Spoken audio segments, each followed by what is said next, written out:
나는 서울 마포구에 사는 35살 김개미. 평범한 회사원이다. 결혼 생각은 글쎄 아직 잘 모르겠다. 월세살이만 벌써 15년 차. 그래서 요즘엔 지긋지긋한 월세, 지긋지긋한 원룸에서 벗어나 보고 싶다. 월세 말고 전세 말고 좀 더 쾌적한 새 아파트는 너무 큰 꿈일까? 요즘 다들 영끌영끌 하던데 나도 혹시나 하는 마음으로 부어오던 청약을 넣어볼 순 없을까? 어디 보자. 내가 넣을 수 있는 게 그래, 나 무주택자고 생애 최초? 그렇지, 나 생애 최초 맞지? 그래, 그럼 생애 최초로. 그런데 결혼? 자녀 의무? 미혼이나 비혼은 아예 자격이 안 된다는 소리야? 생애 최초라며. 나 생애 최초 맞는데 결혼 안 하면 미혼이면 생애 최초 청약 못 하는 거야? 그런 거냐고. 태어나 집을 한 번도 사본 적 없는 사람들에게 신축 아파트를 먼저 공급하는 생애 최초 특별 공급. 원래는 국민주택에만 가능했지만 지난해 말부터 85제곱미터 이하 민영주택 분양에도 이 생애 최초 특공이 일부 적용되고 있습니다. 그런데 생애 최초 특공으로 청약을 넣으려면 태어나 처음으로 집을 산다는 것 외에도 필요한 조건들이 몇 가지 있습니다. 먼저 결혼한 상태이거나 미혼 자녀가 있는 사람이어야 합니다. 만약 이혼이나 사별 등으로 배우자와 이별한 경우에도 미혼인 자녀가 있어야만 한다고 해요. 엥? 결혼을 꼭, 자녀가 꼭? 아니 그럼 저처럼 결혼하지 않고 혼자 사는 사람은 생애 최초 특공에 지원할 수 없는 건가요? 안타깝게도 그렇습니다. 그러니까 지금 미혼이고 앞으로도 결혼 생각이 없는 사람은 집이 없어도 생애 최초 특공에 지원할 수가 없는 거예요. 그 외에도 소득 요건이 중요한데요.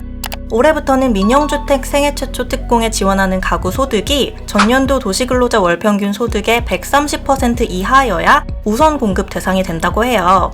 맞벌이 부부의 소득 기준도 160%까지 완화됐습니다. 그러니까 맞벌이 부부는 합산 연봉이 약 1억 원을 넘어도 생애 최초 특공에 지원할 수 있게 된 거죠. 또 소득세를 5년 이상 납부해야 하고 가족 구성원 모두가 집을 가져본 적이 없는 생애 최초여야 한다는 조건도 붙었습니다. 그럼 미혼이 특공이 될 수 있는 방법이 전혀 없는 건가? 특공 기회를 얻으려면 결혼이 필수인 세상인 거냐고. 요즘 개미님처럼 결혼 생각이 없는 1인 미혼 가구 비중은 늘고 있습니다. 최근 한 조사에서 수도권과 광역시, 세종시에 사는 1인 가구 2,000명 중에 결혼할 생각이 없다라고 답한 비율이 지난해보다 6%포인트 정도 늘었습니다. 서울에 사는 1인 가구 60% 이상이 계속 혼자 살고 싶다고 답한 설문조사도 있었어요. 하지만 1인 미혼 가구는 구조적으로 청약제도에 불리한 상황입니다. 아니 그럼 생애 최초 말고 다른 특공이나 일반 공급이라도 어떻게 안 될까요? 특별 공급이 아닌 일반 공급에 지원하려 해도 청약 가점에서 부양 가족 수가 가장 큰 비중을 차지하기 때문에 혼자 사는 1인 미혼 가구는 가점을 채우기가 쉽지 않죠.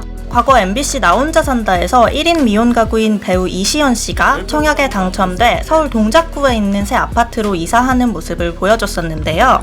당시만 해도 청약 가점이 낮은 미혼 가구들이 지원할 수 있는 일반 공급 추첨제가 많았기 때문에 가능했던 일로 보입니다. 하지만 지금 특히 서울에서는 추첨제가 전용 면적 85제곱미터 이상인 큰 평수에만 일부 적용되고 있습니다. 아무래도 미혼 가구가 지원하기에는 크기도 가격도 무리가 있겠죠. 그래서 이제 나 혼자 사는 사람이 신축 아파트에 살려면 미분양 미계약된 세대를 줍줍해야 하는데 요즘은 워낙 경쟁이 심해서 그런 물량도 많이 없어요. 그리고 이제는 많은 지역에서 아파트 분양권에 프리미엄을 얹어 사고 파는 것도 제한된 상황입니다. 물론 지금은 신혼부부도 아이가 있는 집도 청약에 당첨되는 게 로또인 세상입니다. 그만큼 청약 당첨이 어려워졌고 다들 내 집 마련, 내 집 마련을 외치고 있습니다. 싸울 때는 하루아침에 청약금 쌓은 줄 아냐? 수십 년 기다린 사람들이다. 그나마 청약이 공평하게 기회가 주어지는 거지. 미안하지만 결혼한 사람 중에도 집 없는 사람이 대반이다. 본인보다 절박한 사람이 있으니 우선순위에서 밀리는 거지. 그리고 돈도 충분하지 않은데 대주만 받아도 사면 갚을 수 있냐? 그래서 일각에서는 1인 가구용 임대주택이나 청년주택, 오피스텔은 물량이 충분하다고 주장하는 것도 사실 이해가 안 되는 건 아닙니다. 정부는 상가나 관광호텔을 주거용으로 개조해서 1인 가구들에게 임대주택으로 공급하기도 했는데요. 1인 미혼 가구가 늘고 가구 형태도 다양해지고 있는 지금 꼭 결혼하지 않아도 자녀가 없는 사람도 그동안 열심히 저축해온 청약통장으로 쾌적한 아파트에 지원은 해볼 수 있는 최소한의 제도를 마련해야 되지 않을까요? 사전 청약 물량 가운데 비교적 비중이 높은 게 생애 최초 청약이라고 보면 됩니다. 뭐 전체 물량의 25% 정도가 되니까요. 결혼을 하지 않는 사람들도 충분히 내 집을 가져야 되겠다는 욕구가 생길 수 있는데 사실상 이제 청약이 어렵게 되다 보니까 많은 물량은 아니라도 한 25% 가운데 5% 정도는 싱글 세대한테 좀 개방을 해서 내 집 마련의 어떤 희망의 끈을 어느 정도 만들어줘야 되는 게 아닌가 생각을 하고 있습니다. 미혼 무주택자를 위한 특공을 청원합니다.